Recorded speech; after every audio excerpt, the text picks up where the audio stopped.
I want to do one application of separable differential equations. There's lots, but I'm just going to pick one. And so the application I want to do has to do with what's called Kirchhoff's laws.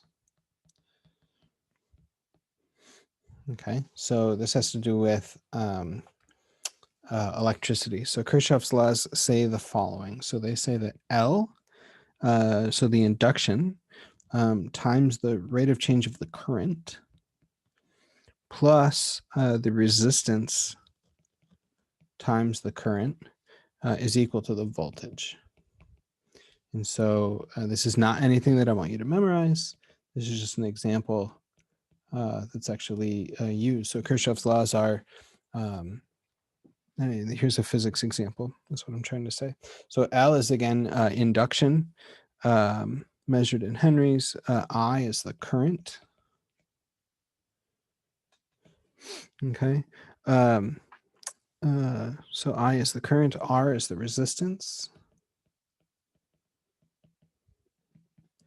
and E is the voltage.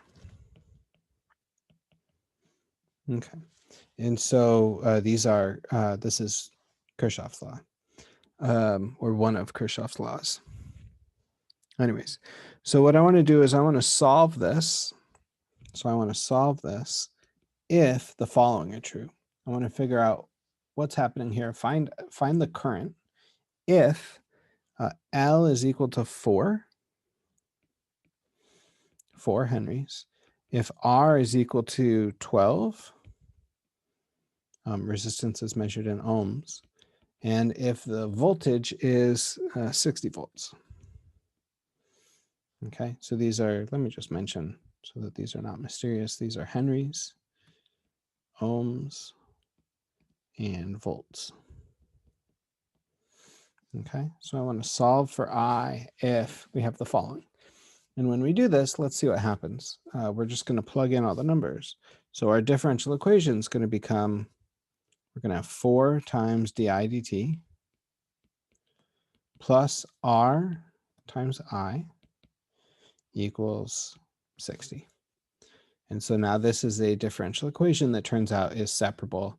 The reason why it's separable, we'll have to algebraically manipulate this, but we can start by dividing both sides by 4, both sides of our equation. So we'll end up with di dt plus, let's see, 3I equals 15. And then what we're going to do is I'm going to move over. So this is all just algebra for now. This is 15 minus 3I.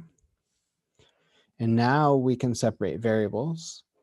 Okay, and so now we're going to have 1 over 15 minus 3I times di is equal to dt, and we'll integrate. And then from there, we can just integrate both sides. The right side is easiest, so that's t plus c. The left side is going to be the natural log of the absolute value of 15 minus 3I divided by negative 1/3, or rather divided by negative 3 multiplied by negative 1/3. And let's see, if we want to solve for I, then what we can do is let's start by solving for I. So we're going to undo everything kind of in reverse order. So I'm going to multiply both sides by negative 3. So the natural log of 15 minus 3I is going to equal negative 3t plus c. Okay.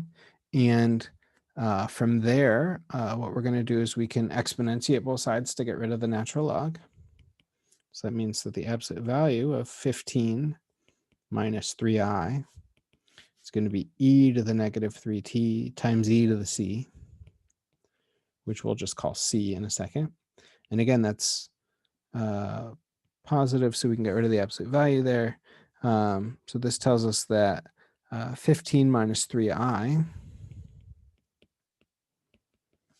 is going to be c e to the negative 3t.